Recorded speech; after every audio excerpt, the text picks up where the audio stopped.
आपल्या जवळच्या व्यक्तींनीच आपला घात केल्याची प्रकरणं काही कमी नाहीत। मुंबईतून अशीच एक धक्कादायक घटना समोर आली आहे। शेजारणीने फसवलं आहे। पुरुषी आवाज काढून तिला आपल्या जाळ्यात ओढलं।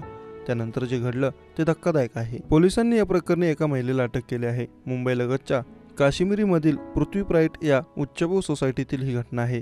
या बिल्डिंगमध्ये राहत होती ती ॲनी धैर्यमानी। तिची याच बिल्डिंगमध्ये रश्मी सजळकर आणि तिच्या नवऱ्याने ॲनीच्या पतीचं निधन झालं। त्यानंतर ती कामाच्या शोधात होती याची माहिती रश्मीला होती।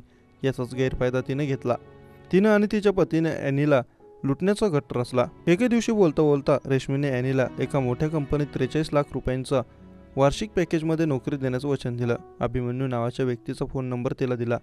ॲनीने अभिमन्यूला फोन केला आणि कामाबाबत विचारलं। तेव्हा त्याने तिला लवकरात लवकर एका मोठ्या बहुराष्ट्रीय कंपनीत नोकरी मिळवून देण्याचं आश्वासन दिलं।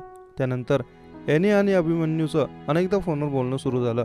हळूहळू अभिमन्यूने तिच्याशी लग्नाच्या बहाण्याने पैसे उकळायला सुरुवात केली। काही महिन्यातच तिने त्याला 6 लाखांपेक्षा अधिक पैसे दिले। पण काही काळाने ॲनीला संशय आला। तिनं चौकशी केल्या तेव्हा तिला कळाले की तिच्याशी फोनवर बोलणारी व्यक्ती ही अभिमन्यू ही दुसरी कोणी नसून रश्मी सजल होती, जी तिला सहानुभूती दाखवून नोकरी मिळवून देण्याचं आश्वासन देत होती।